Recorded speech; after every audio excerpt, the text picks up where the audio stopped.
Okay, Andrei finally said. Mikhail locked eyes with Turk, the only other person in the carriage who understood the magnitude of what they were up against this evening. "Guard the box," he said to Turk, as he twisted the handle of the carriage. "I will take only Joseph with me. There is no need for too much manpower on our first approach. Tonight we will rely on the law to get what we want. Force is our last resort," he said, as he stepped down onto the street.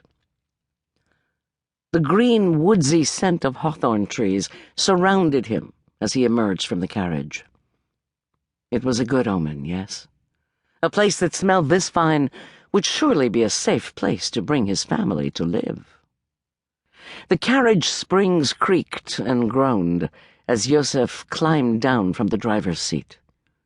Mikhail and Turk were both large men, but Joseph was a giant.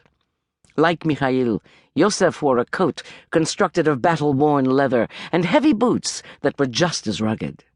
Beneath their coats were knives and loaded pistols, and Mikhail carried the same blunt battle-stick that had served him through 2 wars in the Balkans. "Let me do all the talking," Mikhail said as they strode up the path leading to the silent house. Reaching through the useless gate, he unlatched the double doors to stare at his home. It was so much more impressive than it appeared in the faded photograph he'd carried with him all these years. The grainy picture could not capture the dramatic contrast between the red bricks and the crisp white trim, nor did it show the beauty of the 3 stained-glass windows gracing the top story of the house. There were no lights burning behind the windows, and the long evening shadows meant it would be dark inside the house. Mikhail's and Yosef's boots thudded on the wooden planking as they mounted the steps of the porch. Mikhail slid to a window and peered through the delicate lace draperies that did nothing to shield the interior of the house from prying eyes. He would have to fix that once the house was his, but he could not be concerned with such trivialities now. The well-being of his entire family depended upon the next few minutes, and Mikhail's eyes narrowed as he peered inside. His breath caught, and he could not believe his good fortune. Dust covers draped the furniture, making the pieces look like ghosts in the vacant room.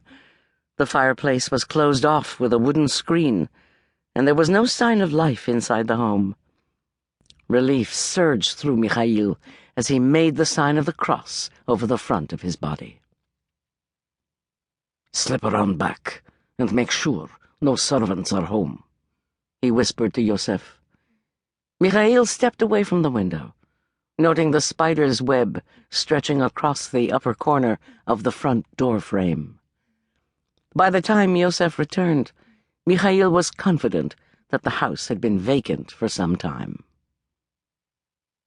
"No one home," Joseph said quietly. "The house looks closed up for summer." Mikhail removed a stiletto from his boot and began working the lock. "And the house is ours. Go get the others." At another time, he might have been more careful with the task.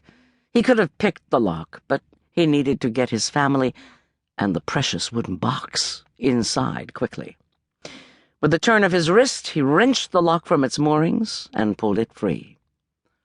A musty odor seeped from the house the moment he opened the door, but that did not stop the rush of triumph that flooded his veins as he stepped inside.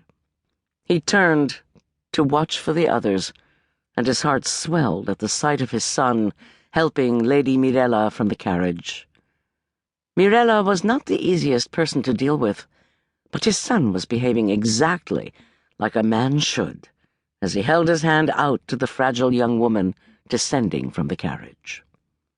His younger son was not so cautious.